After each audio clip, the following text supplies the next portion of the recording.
Hello বন্ধুরা, কেমন আছো তোমরা?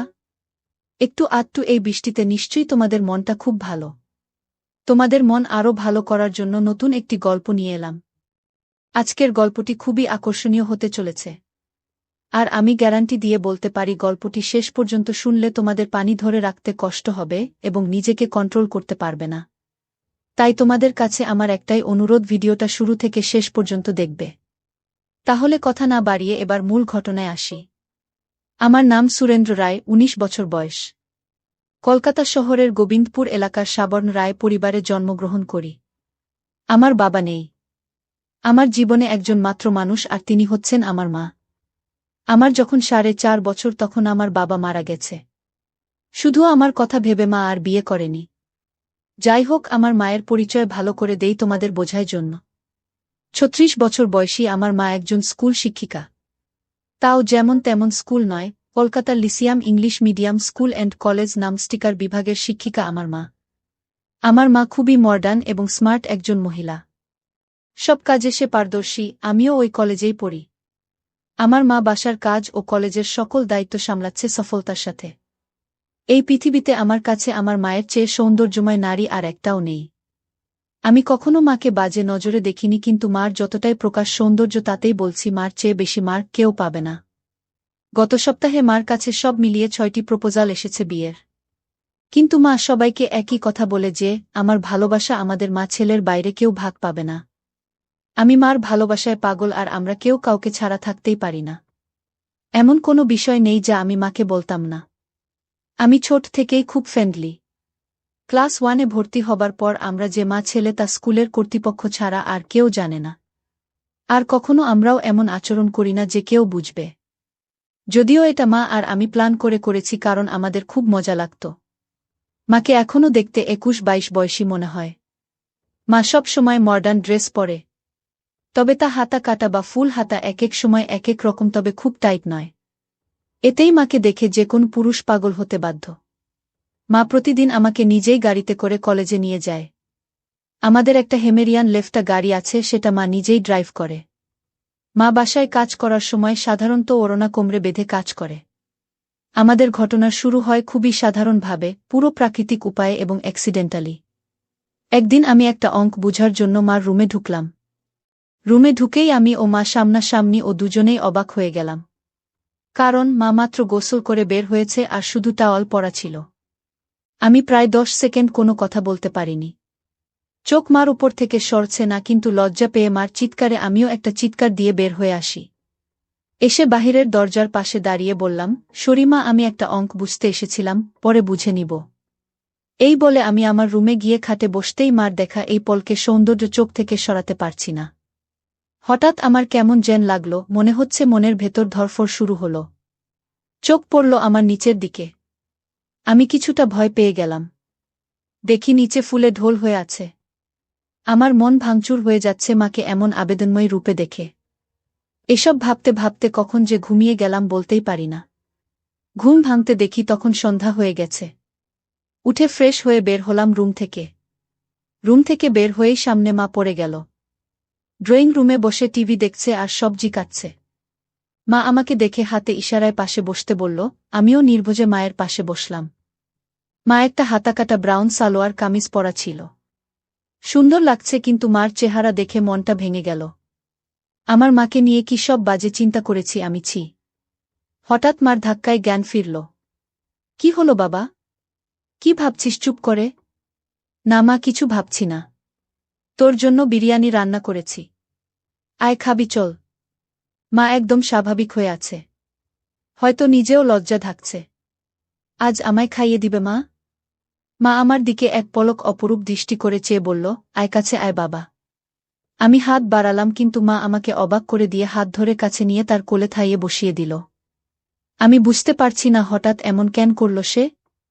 কারণ বড় হয়েছি বলে হয়তো এতদিন এমন কোলে নেয়নি। এজন্য অবাক লাগছে। মা বলল, জানিস বাবা, তোকে নিয়ে আমার অনেক স্বপ্ন। আমি বললাম, জানি মা, আমি বড় মানুষ হয়ে দেখাবো। তুই বুঝছিস না। আমি চাই না তুই টাকা পয়সা কামানোর জন্য জীবন নষ্ট করিস। মানে? মানে হলো কখনো টাকার পিছনে না ছুটে খুশি থাকতে চেষ্টা করবি। টাকা এমনি আসবে। ও আচ্ছা। মা আমাকে খাইয়ে দিল। আর আমি এমন মায়ের প্রতি রাতে কি নাকি ভেবেছি। ভেবেই খারাপ লাগছে। আমরা যে যার রুমে গেলাম ঘুমাতে। সারারাত নিজেকে দোষারোপ করেছি আমি। 3 দিন মন খারাপ ছিল। এর মাঝে একদিন কলেজে যাওয়ার সময় মা আমাকে বলল, বাবা সুরেন্দ্র, কোনো কারণে তোর কি মন খারাপ? আমি বললাম, না মা, আমার মন খারাপ হবে কেন? তখন মা আর কিছু বলল না। পরদিন আমার ক্লাস ছিল না। মা তার কাজে চলে গিয়ে হঠাৎ ফোন করে বলল, বাবা সুরেন্দ্র, গোসল করে তাড়াহুড়ায় আমার কাপড় শুকিয়ে দিতে ভুলে গেছি। একটু শুকিয়ে দে বাবা। আমি বললাম, আচ্ছা মা, এখুনি শুকিয়ে দিচ্ছি। আমি মার রুমে গেলাম। গিয়ে বালতি নিয়ে ছাদে যাই। শুকাতে গিয়ে প্রথমে ছিল কামিজ, তারপর সালোয়ার। এরপরে বাকিগুলোও দেখি। দেখে আমার মনে ধরফর করতে শুরু করল। দেখলেই বোঝা যাচ্ছে এটা নামিদামি ব্র্যান্ডের। হাতে তুলতে হাত কাঁপছিল, আর কি সুন্দর ঘ্রাণ ওগুলো থেকে কি বলবো। আমি হতবাক হয়ে গেলাম। কারণ পৃথিবীতে লক্ষ একজনের ভাগ্যক্রমে একই সাইজের হয়, আর তা আমার মার ভেবেই মাথা নষ্ট হয়ে গেল। পাগল হয়ে যাব মনে হয়, এমন একটা অবস্থা। আমি কোনোমতে ওগুলো একটা সাইডে নেড়ে দিলাম যেন বাহিরে কারো চোখে না পড়ে। দৌড়ে রুমে এসে পড়ি, আর ইচ্ছা করছিল একটাবার কাজ করি। কিন্তু এর ভয়াবহতা বিশাল বলে নিজেকে সরিয়ে নেই। কারণ এগুলো করলে পড়াশোনা বা অন্যান্য কাজে মনোনিবেশ করা যায় না। খাবার হজম ক্ষমতা কমে যাওয়ায় ফলে ক্ষুধামন্দা দেখা যায়। শরীরে রোগ প্রতিরোধ ক্ষমতা কমে যাওয়ায় বিভিন্ন রোগ ব্যাধি এসে বাসা বাঁধে। তারপরও মনের আগ্রহ থেকে ইন্টারনেটে দেখতে লাগলাম এসব নিয়ে। দেখি অসাধারণ বিষয়। স্বামী মারা গেলে ছেলেই মায়ের দায়িত্ব নিবে এবং সব খেয়াল রাখবে, তা শারীরিক মানসিক সব হতে পারে, এটা বইতে লেখা। নারী অন্য কোনো দেহের সাথে জড়াতে না চাইলে কামবাসনা পূরণ করা সন্তানের দায়িত্ব। আমি কি করব বুঝতে পারছি না। এসব ভাবতে ভাবতে ঘুমিয়ে পড়লাম। মায়ের ডাকে ঘুম থেকে উঠলাম। চোখ মেলতেই দেখি মা আমার সামনে দাঁড়ানো। বসল বিছানায়, ও আমার মাথায় হাত বুলিয়ে কইল, ঘুম শেষ হলো বাবা? আয় খাবি আয়। আমি উঠে গেলাম ডাইনিং রুমে। মা চা বিস্কিট এনে বলল, চল ছাদে বসি, চা খাই। আমরা ছাদে বসলাম। গিয়েই মা কাপড় দেখে কইল, আমি আজ ভুলেই গেছিলাম। এই রে, আমার ওই কাপড়গুলো কোথায়? আজ কি ধুয়ে দেইনি নাকি? না মা, ওইটা পিছনে আছে। এমনভাবে কইল যেন ছেলের সামনে এগুলো কোনো ব্যাপারই না। মা সব কাপড় তুলে হাতে নিল। মা বলল, গরমের ছুটিতে দিয়ে দিল। বলো কোথায় যাবে ঘুরতে? আমরা তো বাসায় সময় কাটাই না। চলো এই ছুটি বাসায় নিজেদের সময় দিই। মা অপলক তাকিয়ে আছে আমার দিকে। কি মা, ভুল বলেছি? মা আমার গালে হাত বুলিয়ে কইল, কোনো ভুল বলিসনি বাবা। তুই অনেক বড় হয়ে গেছিস। লাভ ইউ বেবি বলেই মা আমায় জড়িয়ে ধরল। এটা অবশ্য সব সময় হয়। কিন্তু আজ ভিন্ন একটা ঘ্রাণ আসছে মার থেকে। এটা মমতা আর কি একটা ভিন্নতা বুঝলাম না। তো পরদিন আমি টিভি দেখছি আর মা ঝাড়ু দিচ্ছে।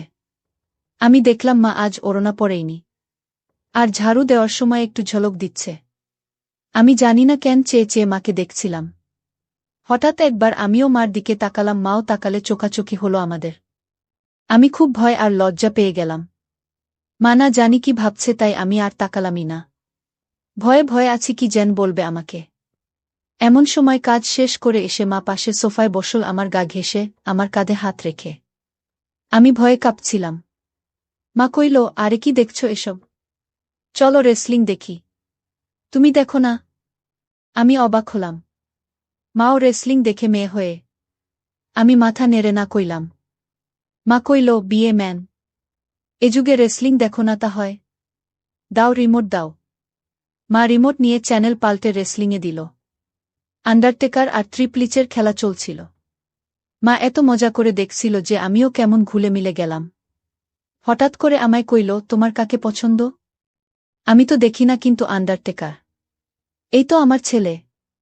সে খুব জোস। আমি অবাক হয়ে গেলাম।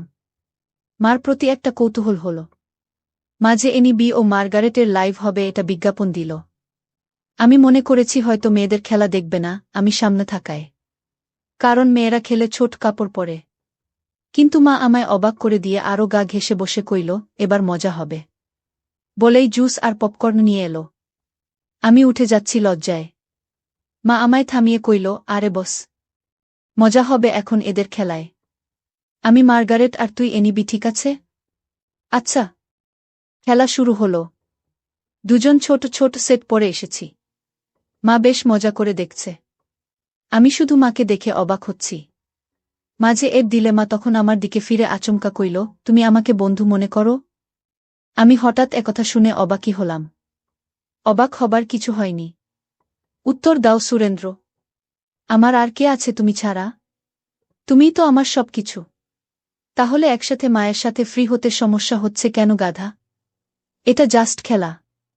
আসলে ওরা ছোট কাপড় পরা, তাই মা ছেলে একসাথে এসব দেখা। এজন্য লজ্জা লাগছে। মা হাসতে হাসতে শেষ। আরে বোকা ছেলে, আমি না তোর মা? লজ্জা কিসের আমার কাছে? এগুলো অনেক আগের মূর্খ সমাজে চলত। এখন না, এসব চলে না। শোনো, আমরা মা ছেলে ছাড়া আর কেউ নেই আমাদের জীবনে। আমরা চিল করব না তো কে করবে বলো? মানে মানে আমরা একসাথে এগুলো দেখলে কিছু হয় না। আর ছোট কাপড় পরার জন্য এমন লজ্জা কেন? তুই পরিস না নাকি? পরি তো। আমিও তো পরি, তাতে কি হয়েছে? এসব উল্টপাল্ট কথা বলবি না। পোশাক কখনো মানুষের স্বভাব থাকে না। মনে বিষ নিয়ে যদি বোরকা পরে ঘোরা হয় তাহলে বোরকা পরার কোনো মানে হয় না। আমি মাথা নাড়লাম। এরপর খেলা শুরু হলে দেখা শুরু হলো আমাদের। হঠাৎ মা কইল, চল বাজি হবে। আয় দেখি কে জিতে। মা বলল, আজ মার্গারেট জিতবে। আমিও আর লজ্জা না পেয়ে মাকে সঙ্গ দিলাম। আমরা রক্তহিম করা খেলায় শেষে আমিই জিতে গেলাম। পুরো ৮,০০০ টাকা জিতলাম আমি, কিন্তু মা একটুও মন ভারী করল না। বাহ, বেশ টাকা আয় হলো। মাঝে মাঝে এমন হলে বড় লোক হয়ে যাব। তা তো হবেই, তবে জিতলি আমাকে কি খাওয়াবি বল? তুমি কি খেতে চাও মা? তোকে খাবো। আমাকে কিভাবে খাবে? আরে বোকা, এমনি কইলাম। আচ্ছা, আমি ঘেমে গেছি, যাই গোসল করে আসি। মা গোসল করতে গেল। আমি টিভি দেখছি, হঠাৎ মায়ের গলার আওয়াজ আমার কানে এলো। আমি দৌড়ে যাই মার রুমে। গিয়ে আবার অবাক হয়ে গেলাম। আজ সেদিনের মতো নয়, কিন্তু আজ মাকে সম্পূর্ণ ভিন্নতর দেখলাম। আমি হাঁ করে তাকিয়ে রয়েছি তার দিকে। কিরে, কি দেখিস অমন করে? অবাক হয়েছিস না? আমি মাথা নেড়ে হা বলি। কিন্তু এত টাইট যে? ও, তুই টাইটের কথা বলছিস? আমি বলছি, এটা আমার অনেক আগের জামা। এই জামার বয়স তোর চেয়ে ৩ বছর বেশি। কি বলছো এগুলো? ওয়াও। হ্যাঁ ওয়াও। সুন্দর না? নাকি খারাপ লাগছে? খারাপ লাগে তোমার? একদম পরিমনির মতো লাগে আমার মাকে। কিন্তু আসলেই অনেকদিন পরি না বলে টাইট হয়ে গেছে। কেমন যেন লাগছে। যদি কিছু মনে না করো একটা কথা বলি মা? হ্যাঁ বল। তোমাকে টাইট ড্রেসেই ভালো লাগে। কেন যে সবসময় আলখাল্লা পরে থাকো বুঝি না। মডার্ন যুগের এত উপদেশ আমাকে দাও আর নিজে সেকেলে। মনেই হয় না ইংলিশ মিডিয়ামের শিক্ষিকা তুমি। আমার বদমাইশ ছেলে। আয় বুকে আয়। ইদানিং তুমি চেঞ্জ হয়ে যাচ্ছ যে। খুব আদর সোহাগ করছো যে। মা আমায় ছেড়ে দিয়ে মুখটা মলিন করে বাথরুমে চলে গেল। আমিতে ভয় পেয়ে গেলাম। কি বলতে কি বলে দিলাম। একটু পরে মা আবার আলখাল্লা পরে হাতে ওই জামাটা এনে আলমারিতে রেখে ধপাস করে বন্ধ করে নিচে কিচেনে চলে গেল। আমি কি বলব বুঝতে পারছি না। আমিও পিছনে গেলাম। কইলাম, মা রাগ করেছ নাকি? সরি মা, আর এমন বলবো না। মা কথাই বলছে না। আমি পিছনে ঘুরছি, কিন্তু মা আমাকে পাত্তাই দিচ্ছে না। শুধু চোখে পানি ভরে কাজ করছে। কিচেনের জিনিসপত্র রাগে ঝাড়ছে। টেবিলে খাবার দিয়ে মা উপরে যাচ্ছে। তখনই আমি মার পায়ে পড়লাম আর কইলাম, আর কখনো এমন বলবো না মা। ক্ষমা করে দাও। কেঁদো না মা। তুমি ছাড়া আমার আর কে আছে বলো? মা কেঁদে দিয়ে আমায় জড়িয়ে ধরে কইল, আমিও তো তাই বলছি। তুই ছাড়া আমার আর কে আছে? তোকে আদর সোহাগ করব না তো কাকে করব? তুই তো আমার সব রে বাবা। সরি, আর হবে না মা। আমি সবসময় তোকে ভালোবাসি বোকা। আর এমন বলিস না। আমাকে প্লিজ একা করে দিস না তোর বাবার মতো। না মা, আমি তোমার সব কথা শুনব ও মেনে চলব। আমারও সব কথা মানতে হবে তাহলে? মা মুচকি হেসে চোখ মুছে কইল, তাহলে ওই ড্রেস পরে এসো আর আমাকে খাইয়ে দাও। মার মুখে উজ্জ্বল হাসি। মা রুমে গিয়ে ২ মিনিটে চলে এলো ওই ড্রেস পরে। আমি কইলাম, তোমায় একদম ক্লাস 10-এর মেয়ে মনে হয় মা। যে কোনো কাপড়ে বোঝাই যায় না তোমার বয়স ৩৬। মা মুচকি হেসে আমায় নিয়ে বসে খাওয়াল। তারপর আমরা যে যার মতে রুমে গিয়ে ঘুমালাম। এভাবে মা আর আমি আর কিছু না করে ছুটি শেষ করলাম। ছুটির পরে আমাদের কলেজে একটা সাংস্কৃতিক অনুষ্ঠান হয়। সবাই নাম দেয়, আমিও নাম দিই গানে। আমরা পারফর্ম করি, অনেকেই অনেক রকম করে।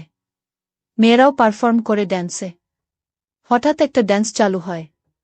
দেখলাম কয়েকজন মধ্যবয়সী নারী ঘোমটা দিয়ে স্টেজে উঠল। এরপর গান চালু হতেই ঘোমটা খুললে আমি আকাশ থেকে পড়লাম। মা লিডিং ড্যান্সার আর মারাত্মক লাগছে তাকে। মা একটা নীল শাড়ি পরেছে যা মারাঠি স্টাইলে বাঁধা ও নিচ বরাবর। এতেই সবার হৃদ স্পন্দন বাড়িয়ে দিল।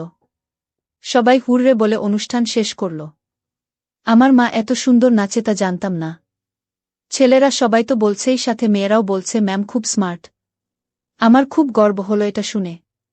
আমরা বাসায় গিয়ে আমি মার সাথে কথা বলছি না। মাতা দেখে কইল, কি হয়েছে আমার প্রাণ ভোমরার? ইস, আবার প্রাণ ভোমরা বলছে।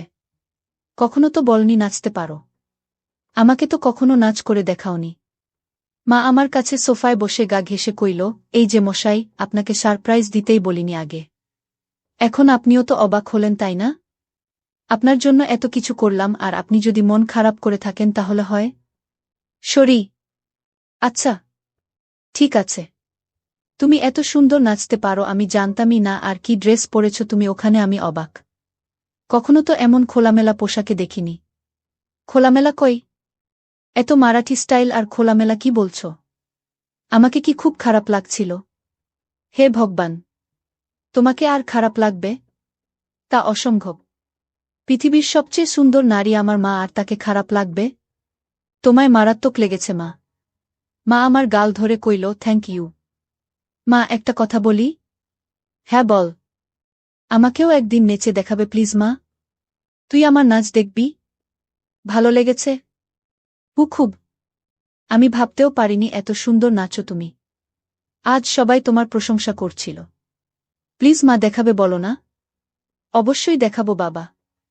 আমার পৃথিবী তুই, আর তোকে খুশি করতে সব করতে পারব। বল, কি ড্যান্স দেখবি? যেই কস্টিউম আছে তার বিচারেই যা ইচ্ছা তোমার। আচ্ছা তুই একটু বস, আমি আসছি। বলে মা গেল রুমে। একটু পরে এসে আমায় পুরো চমকে দিল। মা একটা শাড়ি পরেছে, যা ট্রান্সপারেন্ট মেরুন রঙের। ফলে সব উদীয়মান তা দেখে আমি সোফা থেকে দাঁড়িয়ে যাই। মা আমায় এমন উঠতে দেখে কইল, এখন আমি তোর টিচার নই বোকা। দাঁড়াচ্ছিস কেন? আমি কেন বলে দিলাম, তোমায় আজকে সত্যি অসাধারণ লাগছে মা। বলার পর খেয়াল হলো আমি কি কইলাম। জিভ কেটে কইলাম, ওফ সরি মা। আমার ভুল হয়ে গেছে, আর বলবো না এমন পচা কথা। বন্ধুরা, ভিডিও মাঝখানে একটা কথা বলতে চাই, আমি তোমাদের আনন্দ দেওয়ার জন্য খুব কষ্ট করে ভিডিও বানাই।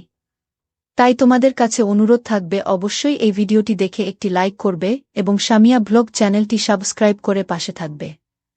মা আর চোখে একটা চাহনি দিয়ে কইল, আমি কি হই তোর বলতো? আমার মা। তাহলে এমন কেন করছিস? মা নাকি তার সন্তানের কাছে সবচেয়ে সুন্দর হয়। তুইও তো বললি। তো প্রশংসা করতে এত দ্বিধা কিসের? ওই যে ভাষাটা বিব্রত তাই। চুপ করতো, কোনো বিব্রত নয়। এদেশীয় ভীত সংস্কৃতি তোর ভিতরে কিভাবে এলো বুঝলাম না। এটা কোনো বাজে শব্দ নয়। যাকে যা লাগে তাই বলা উচিত, বুঝেছিস? চাইলে আরও কিছু বলতে পারিস। আমি ভ্যাবলা হয়ে কইলাম, হ্যাঁ। কিন্তু মাকে এসব জাতীয় কথা বলা কি ঠিক? মা আমায় হাত ধরে সোফায় বসে কইল, দেখ বাবা, আমি তোর মা। আমায় তুই যা খুশি বলতে পারিস।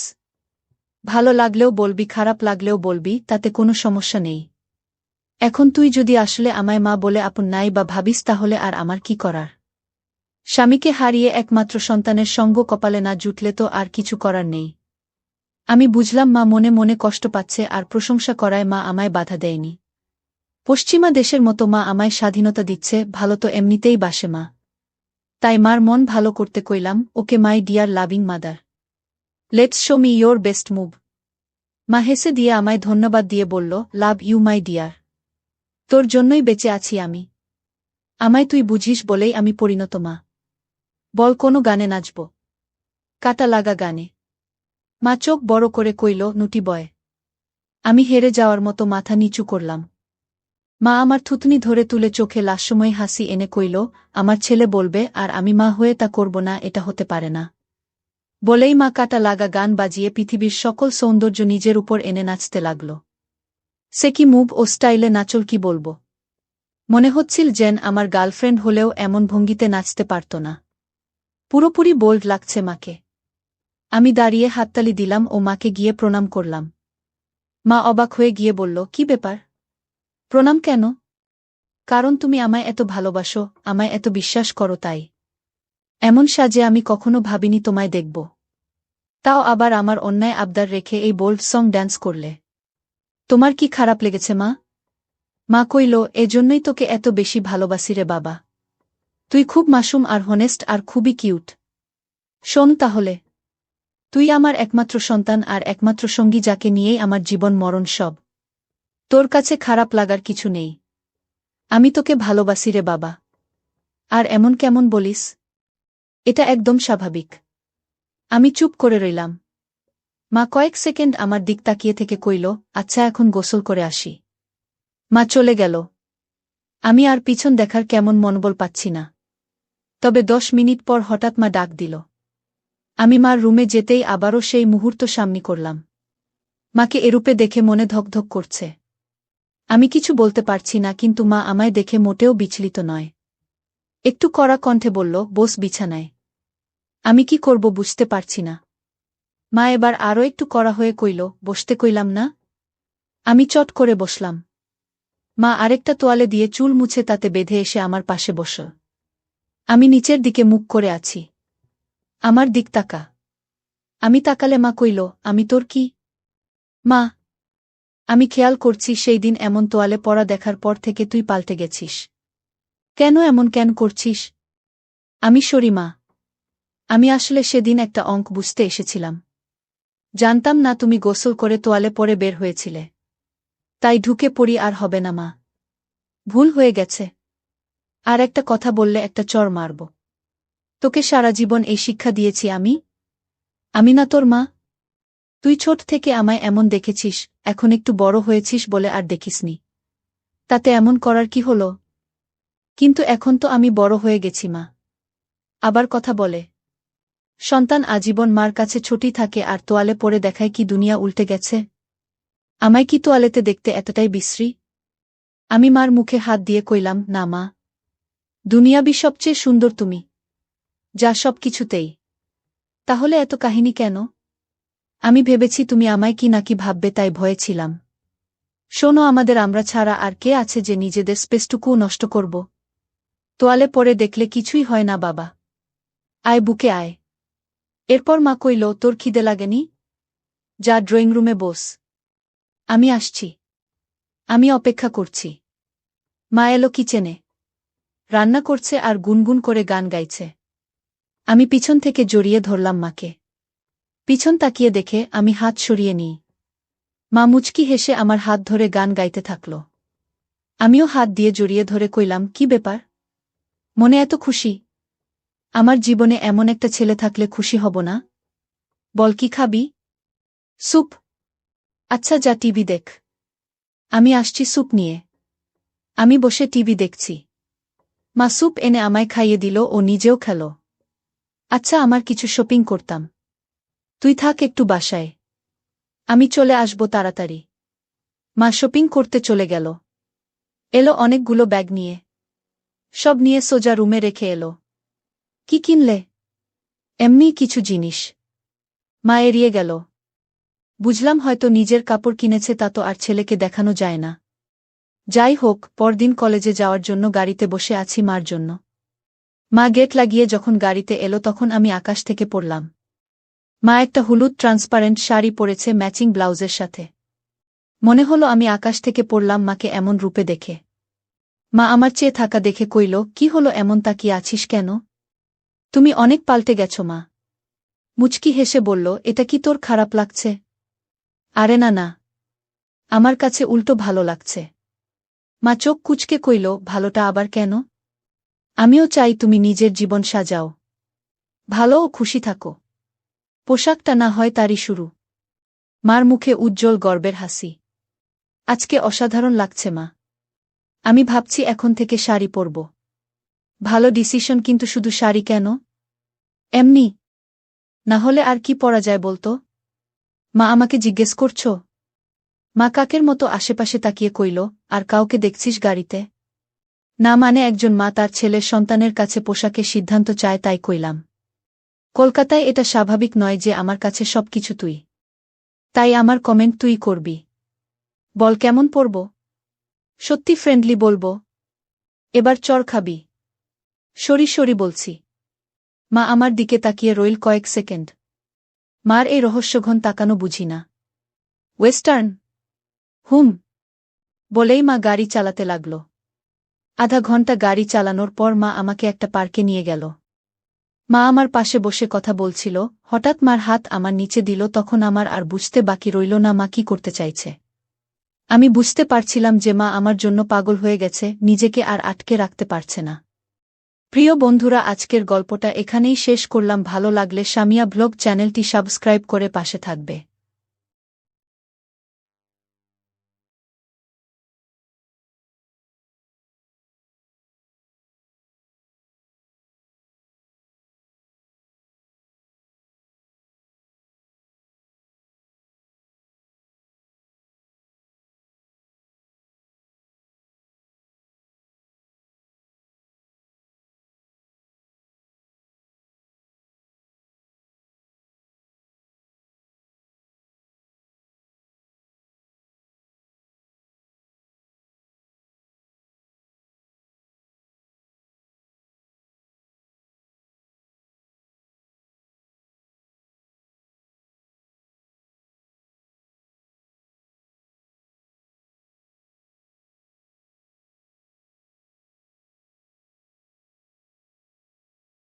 আমার দুষ্টু বন্ধুরা, কেমন আছো তোমরা? আমি জানি আমাকে ছাড়া তোমরা ভালো থাকতে পারো না। তাই তোমাদের আনন্দ দেওয়ার জন্য নতুন একটি গল্প নিয়ে চলে এলাম। সামিয়া ব্লগের গল্পগুলো তোমাদের কাছে কেমন লাগে তা অবশ্যই কমেন্ট করে জানাবে। আমার যখন 13 বছর বয়স, তখন আমার বিয়ে হয়। তখন আমি স্বামী স্ত্রীর সম্পর্ক ঠিক কী রকম কিছুই বুঝতাম না। আমি আমার স্বামীকে দেখলে খুব ভয় পেতাম। আমার স্বামী চাহিদা পূরণ করার জন্য যখন আমার কাছে আসতো, আমি দৌড়ে মার ঘরে চলে যেতাম। অবশেষে আমার স্বামী আমার মার সাথে বাজে একটা সম্পর্কে জড়িয়ে গেল। আমার স্বামীর সকল চাহিদা পূরণ করত আমার মা। বন্ধুরা, আমার নাম অনামিকা। আমার মায়ের খুব অল্প বয়সে বিয়ে হয়। আমার মায়ের চেয়ে আমার বাবার বয়স অনেক বেশি ছিল। আমার বাবার বয়স আমার চেয়ে অনেক বেশি হলেও আমার বাবা মার মধ্যে কখনো কোনো দিন ঝামেলা হয়নি। তাদের সংসার অনেক ভালোভাবেই চলছিল। আমার যখন 9 বছর বয়স, হঠাৎ করে একদিন রাতে আমার বাবা খুব অসুস্থ হয়ে পড়েন। আমার বাবা অসুস্থ হয়ে পড়ার পরে আমার মা আমার মামাদের ফোন দেয়। আমার মামারা এসে আমার বাবাকে হসপিটালে নিয়ে যায়। আমার বাবাকে হসপিটালে নিয়ে যাওয়ার পরে ডাক্তার বলে যে আমার বাবা আর এই দুনিয়াতে নেই।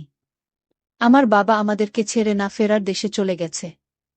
আমার বাবা মারা যাওয়ার পর আমাদের মা মেয়ের অবস্থা খুব খারাপ হয়ে পড়েছিল। আমার বাবার জন্য আমরা খুব কষ্ট পেতাম। আমি মা বাবা 3 জন মিলে খুব সুন্দর সংসার ছিল আমাদের। কিন্তু আমার বাবা যখন আমাদের ছেড়ে চলে গেল, তখন আমাদের পৃথিবীকে একেবারে ধ্বংস হয়ে পড়ল। বাবা মারা যাওয়ার পরেও আমাদের আর্থিক অবস্থা খারাপ ছিল না। কারণ আমার বাবা আমাদের জন্য যে ধন সম্পদ রেখে গেছে তা আমরা মা মেয়ে বসে খেলেও শেষ হবে না। আমার বাবা যখন মারা যায়, তখন আমার মার খুব অল্প বয়স ছিল। তাই আমার মামারা চেয়েছিল যে মাকে আবার বিয়ে দিবে। যেহেতু অল্প বয়সে মা বিধবা হয়েছে, তাই মামারা চেয়েছিল মাকে আবার বিয়ে দিতে। এরপরে মামারা মাকে আবার বিয়ে দেয়। মাকে যেখানে বিয়ে দেয় তার সাথে আমি যেতে পারছিলাম না। আমি মার জন্য খুব কান্নাকাটি করছিলাম। কারণ কিছুদিন আগে আমার বাবা মারা গেছে, এখন আবার আমার মার থেকে অনেক দূরে সরে যাচ্ছে, সেজন্য আমার অনেক কষ্ট হচ্ছিল। আমি অনেক কান্নাকাটি করছিলাম। তখন আমাকে মামারা বলে যে কিছুদিন পর পর মার বাড়ি থেকে মাকে গিয়ে দেখে আসতে পারব। আমি প্রথম প্রথম মাকে দেখতে গেলে মার যে দ্বিতীয় স্বামী, সে আমার সাথে অনেক ভালো ব্যবহার করত। কিন্তু কিছুদিন পর থেকে সে আমার সাথে খুব খারাপ ব্যবহার করতে শুরু করে। সে মাকে বলে আমি যদি ওই বাড়িতে যাই তাহলে উনি আমাকে ডিভোর্স দিয়ে দেবে। এরপর থেকে মামার আমাকে আমার বাড়িতে নিয়ে যেত না। আমি অনেক কান্নাকাটি করতাম, কিন্তু আমার মামারা আমাকে অনেক আদর করত। এরপর থেকেই মার উপরে নির্মম অত্যাচার শুরু হয়। ওই লোকটা নেশা করে মাকে অনেক মারধর করত। মাকে বারবার বলতো আমার বাবা যে সম্পত্তি রেখে গেছে ওই সম্পত্তি তার নামে লিখে দিতে। সে যদি ভালো থাকত তাহলে আমার মা তার নামে সম্পত্তি লিখে দিত। কিন্তু সে তো অনেক খারাপ, সে তো নেশা করে, আর তাকে যদি আমার মা সম্পত্তি লিখে দেয় তাহলে সেই সম্পত্তি বিক্রি করে নেশা করবে। আর সে যদি সে সব সম্পত্তি বিক্রি করে দেয় তাহলে আমাদের মা মেয়ে রাস্তায় বসতে হবে। তার জন্য আমার মাও লোকে বলেছিল যে কোনো সম্পত্তি দিবে না। আর আমার মা যখন বলেছিল ওই লোককে কোনো সম্পত্তি দিবে না, তারপর থেকে মার উপরে আরও নির্মম অত্যাচার শুরু করে। প্রতিদিন আমার মাকে অনেক মারধর করে আমার মা সহ্য করতে না পেরে তাকে ডিভোর্স দিয়ে চলে আসে। তারপর থেকে আমার বাবা যে বাড়িটা রেখে গিয়েছিল ওই বাড়িতে আমি আর আমার মা থাকতে শুরু করি। ওখান থেকে আমি পড়াশোনা করলাম। আমার মামারা কিছুদিন পর পর আমাদের দেখতে যেত, সেই সময় আমার মা আর আমার সময়গুলো খুব ভালোই কাটছিল। মামারা বিভিন্নভাবে আমাদের সাহায্য করত। আমি লেখাপড়া করা অবস্থায় আমার যখন 12 বছর শেষে 13 বছরে পড়ল, তখন আমার মামা আর মা বলল যে আমাকে বিয়ে দেবে। আমি আসলে বিয়ে সম্পর্কে তেমন কোনো কিছুই বুঝতাম না। সেই সময় আমার সবচেয়ে বেশি ভালো লাগত খেলাধুলা করতে। আমি স্কুল থেকে এসে আমাদের বান্ধবীর বাসায় চলে যেতাম। ওখানে খেলাধুলা করে বিকাল বেলা বাসায় আসতাম আর মা তখন অনেক বকাঝকা করত। মা বলতো তুই তো আস্তে আস্তে বড় হচ্ছিস, এখন তোকে বিয়ে দিতে হবে আর তুই মানুষের বাসায় খেলাধুলা করিস। আমি মার কোনো কথাই কানে নিতাম না। আমি আমার মতোই চলতাম। আমি স্কুলে যেতাম আর বান্ধবীর বাসায় গিয়ে খেলাধুলা করতাম। আমার মামারা চাচ্ছিল যে এমন একটা ছেলের সাথে আমাকে বিয়ে দিতে যে নাকি আমাদের বাড়িতে থাকবে। আসলে আমাদের বাড়িতে আমরা দুজন মেয়ে মানুষ থাকতাম। কোনো ছেলে মানুষ ছিল না, তার জন্য আমার মামা চেয়েছিল এমন একটা ছেলের সাথে আমাকে বিয়ে দিতে যে নাকি আমাদের বাড়িতে থাকবে, যাতে করে আমাদের মা মেয়ের কোনো সমস্যা না হয়। তারপর আমার মামারা এমন একটা ছেলে খোঁজ করে বের করল যে নাকি বিয়ে করে আমাদের বাড়িতে থাকবে। তারপরে তার সাথে আমার বিয়ে হলো। যেদিন আমার বিয়ে হয়েছিল সেদিন আমি কোনো কিছুই বুঝতে পারছিলাম না। সবকিছু আমার কাছে খেলার মতো লাগতেছিল। আমার সাথে ঠিক কি হচ্ছিল আমার সে সম্বন্ধে কোনো ধারণাই ছিল না। এরপরে রাতে আমি আমার রুমে শুয়েছিলাম। তখন আমার খুব ক্ষুধা পাচ্ছিল। আমি মনে মনে মাকে খুঁজতেছিলাম, কারণ তখন আমার মা আমাকে খাইয়ে দিত। তাই আমি মাকে খুঁজতেছিলাম। হঠাৎ করে একটা লোক আমার ঘরে আসে। আজকে আমার যার সাথে বিয়ে হয়েছে ওই লোকটা আমার ঘরে আসে। ওই লোকটার নাম ছিল হারুন। ওই লোকটা আমার ঘরে এসে আমার খাটে এসে বসে। ঘাটে এসে বসে হঠাৎ করে আমার শরীরে ধরে। আমার শরীরে ধরার পরে আমি ভীষণ ভয় পেয়ে গেলাম যে লোকটা কেন আমার শরীরে ধরছে। তারপর আমি ওনাকে জিজ্ঞাসা করলাম, আপনি কেন আমার শরীরে ধরছেন? কিন্তু উনি আমার কোনো কথার উত্তর না দিয়ে আমার কাছাকাছি আসতেছিল। আমি হঠাৎ করে ওনাকে খুব জোরে ধাক্কা দিয়ে বিছানায় ফেলে দৌড় দিয়ে মা ঘরে চলে গেলাম। আমার ঘরে চলে গিয়ে আমি মাকে বললাম, মা তুমি আমাকে কার ঘরে পাঠিয়েছ? ওই লোকটা অনেক খারাপ, লোকটার সাথে আমি থাকব না, আর আমার ভীষণ ক্ষুধা পেয়েছে, তুমি আমাকে কিছু খেতে দাও। মা আমাকে কোনো কিছু না বলে অনেক আদর যত্ন করে খাইয়ে দিল। আমার খাওয়া দাওয়া শেষ হওয়ার পরে আমার মা আবার আমাকে আমার রুমে নিয়ে গেল। অনেক বুঝিয়ে শুনিয়ে আমাকে ওই রুমে নিয়ে গেল। আমি তো প্রথমে যেতে চাইছিলাম না। আমি মাকে বলেছিলাম আমি রুমে থাকব না, আমি তোমার সাথে থাকব। মা বলল, আজকে থেকে তোকে রুমে থাকতে হবে, আর উনি তোর স্বামী, উনি যা বলে তুই তা শুনবি। আমি তখন মার সাথে রুমে গেলাম। মা তখন ওই লোকটাকে বলল, বাবা তুমি কোনো কিছু মনে করো না, আসলে আমার মেয়েটা তো খুব ছোট, আস্তে আস্তে সব কিছু বুঝে যাবে। ওকে 2-4 দিন সময় দাও। মাকেও রুমে রেখে আসার পরে আমি ঘুমিয়ে পড়লাম। ওই দিন আর ওই লোকটা আমার কাছাকাছি আসলো না। পরের দিন সকালে উঠে আমি স্কুলে চলে গেলাম। আমার স্কুল টাইম শেষ হওয়ার পরে আমি আমার বান্ধবী রুমার বাড়িতে চলে গেলাম। রুমার বাড়িতে চলে যাওয়ার পরে রুমার সাথে সারাদিন খেলাধুলা করলাম। সারাদিন খেলাধুলা শেষ করে বিকালে বাড়িতে আসলাম। বিকেলে যখন আমি বাড়িতে আসলাম মা আমার সাথে অনেক খারাপ ব্যবহার করল। আমাকে বলল, এখন কি তুই ছোট আছিস? এখন তোর বিয়ে হয়ে গেছে। আজকের পর থেকে আর কোনো খেলাধুলা করবি না। স্কুল টাইম শেষ হলে সরাসরি বাড়িতে চলে আসবি, কোনো খেলাধুলা চলবে না তোর আজকে থেকে। মার কথা শুনে চুপ করে রুমে বসে রইলাম। আমি রাতে খাওয়া দাওয়া শেষ করে আমার রুমে গিয়ে ঘুমিয়ে পড়লাম। আমি ঘুমিয়ে যাওয়ার পরে ওই লোকটা আবার আমার রুমে আসলো। আমার রুমে গিয়ে সেই দিনও লোকটা আমার শরীরে ধরতে গেল। ওই লোকটা আমার শরীরের ধরতে গেলে আমি চিৎকার করে মাকে ডাক দিলাম। তারপরে মা আমার রুমে গেল। মা রুমে যাওয়ার পর আমি মাকে বললাম, মা এই লোকটা অনেক খারাপ, তুমি এই লোকটাকে আমার রুম থেকে বের করে দাও। এই লোকটা কিছু হলে না হলে আমার শরীরে ধরে। আমি কিন্তু এই লোকটার সাথে থাকব না। আমি যখন এসব কথা বলতেছিলাম তখন আমার স্বামী আমার রুম থেকে বেরিয়ে গেল। আমার মা আমাকে বোঝাল, তুই এমন খারাপ ব্যবহার করছিস কেন? আর তোর তো এখন বিয়ে হয়ে গেছে, তোর আস্তে আস্তে সব কিছু বুঝতে হবে। এসব বলে আমার মা আমার রুম থেকে চলে গেল। এরকম করে আমার দিন যাচ্ছিল। ওই লোকটা আমার কাছে আসলে আমি চিল্লাচিল্লি শুরু করতাম, মাকে ডাকাডাকি শুরু করতাম। পরে একদিন ওই লোকটা রাতের বেলা আমার সাথে রাগারাগি করতে শুরু করল। আমার মাকে ওই লোকটার ডাক দিল। ডাক দিয়ে বলল, আপনার মেয়ে এত ছোট, তাহলে আপনার মেয়েকে বিয়ে দিয়েছেন কেন? ওর কাছে গেলে ও চিল্লাচিল্লি শুরু করে, এরকম করলে তো আমিও সাথে সংসার করতে পারব না। আপনার মেয়ে এত ছোট, আপনারা জানেন যে কোনো কিছু বোঝে না, তাহলে ওকে কেন বিয়ে দিয়েছিলেন? ও যদি আমার সাথে প্রতিদিন এরকম করে তাহলে আমি ওকে ডিভোর্স দেব। ডিভোর্সের কথা শুনে আমার মা ভয় পেয়ে গেল। কারণ আমার মা জানে যে ডিভোর্সের পর মেয়েদের কি অবস্থা হয়, কারণ আমার মার ডিভোর্স হয়েছে। ডিভোর্সের কথা শুনে আমার মা আমার স্বামীকে বলল, বাবা তুমি একটু আমার রুমে আসো, তোমার সাথে আমার কথা আছে। তারপরে উনাকে নিয়ে আমার মা আমার রুমে গেল।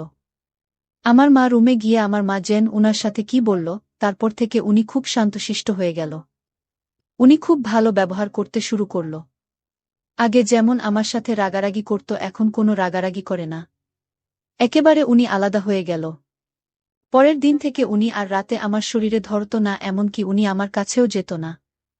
হঠাৎ আমার রাতে ঘুম ভাঙলে তাকে আমি রুমে দেখতাম না, সে যেন কোথায় চলে যেত। আমার চোখে ঘুম থাকত, তাই আমি উঠতাম না।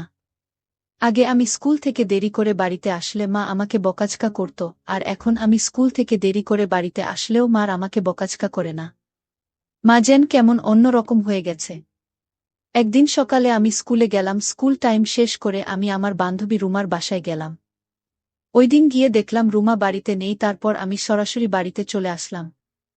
বাড়িতে চলে এসো আমি সোজা মা রুমে যাচ্ছিলাম। মার রুমের সামনে গিয়ে শুনি আমার স্বামী আর আমার মায়ের কণ্ঠ।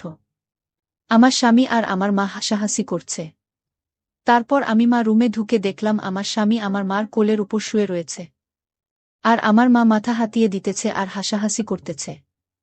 আমার মা আর আমার স্বামী আমাকে দেখে থতমত খেয়ে গেল। আমার স্বামী আমাকে দেখে তাড়াহুড়ো করে উঠে পড়ল মায়ের কোলে থেকে। তারপরে মা আমার সাথে হঠাৎ করে অনেক রাগারাগি শুরু করল। মা যে কোনো বিষয়ে আমার সাথে রাগারাগি করলে আমি কোনো কিছুই বুঝলাম না। মা যখন আমার সাথে রাগারাগি করতেছিল এমন অবস্থায় আমার স্বামী আমার মার রুম থেকে বেরিয়ে গেল। এরপর আমি বেরিয়ে গেলাম, আমি আসলে কোনো কিছুই বুঝলাম না। আমার মা কেন আজকে আমার সাথে রকম রাগারাগি করল? আর আমার মার কোলে কেন আমার স্বামী শুয়েছিল? এই সব জিনিস আমি চিন্তা করছিলাম না, কারণ তখন আমার বয়সটা খুব কম ছিল। একদিন সকালে আমি ঘুম থেকে উঠে দেখি আমার মা আর আমার স্বামী একসাথে গোসল করে বের হচ্ছে।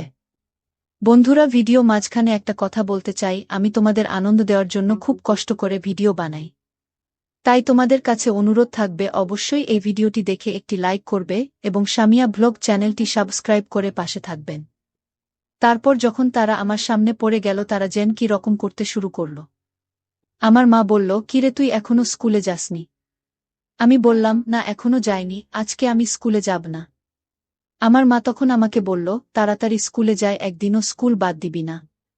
তারপর একদিন আমার মামাতো বোন আর আমার মামাতো বোনের স্বামী আমাদের বাড়িতে বেড়াতে আসলো। আমাদের বাড়িতে তারা বেড়াতে আসে। মনে হয় আমার স্বামীর অনেক সমস্যা হচ্ছে। আমার স্বামী যেন কেন জানি খারাপ ব্যবহার করতে শুরু করল। আমার মামাতো বোন এই বিষয়গুলো দেখে সব কিছু বুঝতে পারল আর আমাকে অনেক ইঙ্গিত দিয়েছিল, কিন্তু আমি কোনো কিছু বুঝলাম না। তারপর যেদিন আমার মামাতো বোন চলে যেতে লাগল, সেদিন আমাকে বলল যে তুই কখনো পড়াশোনা ছাড়বি না। আমার আপু আরও বলল, সামনে তুই অনেক বড় একটা আঘাত পেতে চলেছিস। আঘাতে কখনো কষ্ট পাবি না, আর তোর সাথে আমি আছি। তোর সব বিপদে আমি তোর পাশে থাকব। এই বলে আমার মামাতো বোন বাড়ি থেকে চলে গেল। এরকম করে আমাদের দিনগুলো ভালোই কাটছিল। তারপর থেকে আমার স্বামী আর কখনো আমার কাছে আসেনি। আস্তে আস্তে আমি প্রাপ্তবয়স্ক হয়ে উঠলাম। যখন আমার বয়স কম ছিল তখন আমি সুন্দর, বা আমার দেহের আকৃতি সুন্দর ছিল না। যখন আমি আস্তে আস্তে বড় হতে লাগলাম তখন আমি দেখতে অনেক সুন্দর হলাম। আমার দেহের আকৃতি অনেক সুন্দর হল। এসব দেখে আমার স্বামী আবার আমার উপরে আকৃষ্ট হয়ে পড়ল। আমার স্বামী তখন বলল, আমাকে নিয়ে দূরে কোথাও চলে যাবে। তারপর থেকে আমার মা সমস্যা করতে শুরু করল। আমার মা আর আমার স্বামীর মধ্যে প্রতিদিনই ঝগড়া হতো। একদিন আমি কলেজ থেকে বাড়িতে আসার পরে অনেক চিল্লাচিল্লির শব্দ শুনতে পাচ্ছিলাম। চিল্লাচিল্লি শব্দটা আমার রুম থেকে হচ্ছিল। আমার স্বামী আর আমার মা চিল্লাচিল্লি করছিল। তারপর আমি আমার মার রুমের সামনেই যাই। মার রুমের সামনে গিয়ে দেখি আমার মা আমার স্বামীর কলার ধরে টানাটানি করছে, আর কি জানি বলাবলি করছে আর চিল্লাচিল্লি করছে। আসলে তার কথাগুলো আমি ঠিক সম্পূর্ণভাবে বুঝতে পারছিলাম না। তারপর যখন আমি তাদের রুমে যাই তারপর তারা দুইজন দুই দিকে চলে যায়। দুদিকে চলে যাবার পর আমি মাকে জিজ্ঞাসা করি যে কি হয়েছে। মা কোনো কিছুই বলল না। আমার স্বামীকে জিজ্ঞাসা করি, আমার স্বামী বলে আমি আর এই বাড়িতে থাকব না, তোমাকে নিয়ে অন্য কোথাও চলে যাব। এসব বলে আমার স্বামী ওই রুম থেকে বেরিয়ে যায়। পরের দিন সকালে মা রুম থেকে বিকট একটা আওয়াজ আসছিল। বিকট আওয়াজ পেয়ে আমি সাথে সাথে মার রুমের সামনে গেলাম আর রুমের দরজা বাড়ি দিয়ে আমি মাকে ডাকছিলাম। কিন্তু মা কোনো কিছুতেই দরজা খুলছিল না। আমার দরজা বাড়ির শব্দ শুনে আমাদের আশেপাশের মানুষ চলে আসলো। তারপরে মার রুমের দরজাটা ভাঙলাম। দরজা ভেঙে দেখলাম মা ঝুলন্ত দেহটা পড়ে রয়েছে। আমি দেখে চিৎকার করতে শুরু করলাম। তারপর পুলিশ এসে মার দেহটা নামালো আর রুম থেকে একটা চিঠি পেলাম।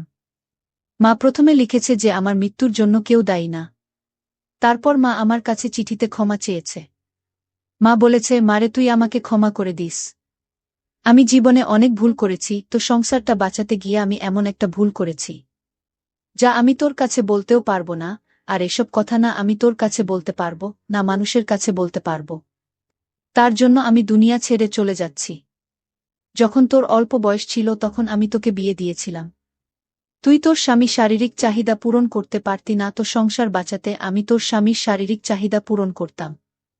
আমি আসলে চেয়েছিলাম তোর যাতে ডিভোর্স না হোক। সেই জন্য আমি তো স্বামীর সাথে খারাপভাবে জড়িয়ে পড়েছিলাম। আমার মা এসব কথা চিঠিতে পড়ে আমার খুব কষ্ট হচ্ছিল। আমার মনে হচ্ছিল এই পৃথিবীতে আমি কাকে বিশ্বাস করব। আমার মা আর আমার স্বামী এরকম একটা কাজ করতে পারবে, আমি বিশ্বাস করতে পারছি না। আমার মা যখন মারা যায় তখন তিনি 4 মাসের গর্ভবতী ছিলেন। তখন আমি বুঝতে পারলাম এই কারণে আমার মা আর আমার স্বামীর মধ্যে প্রতিদিন ঝগড়া হতো। আগে আমি সুন্দরী ছিলাম না, তাই আমার স্বামী আমার মাকে ব্যবহার করত। যখন দেখেছি আমি অনেক সুন্দরী হয়ে গেছি তখন আমার স্বামী আমাকে নিয়ে অন্য কোথাও চলে যেতে চেয়েছে। আমার স্বামী আসলে অনেক খারাপ। পুলিশ এসব কথা জানতে পেরে আমার স্বামীকে ধরে নিয়ে যায়। তারপর আমি আমার স্বামীকে ডিভোর্স দেই।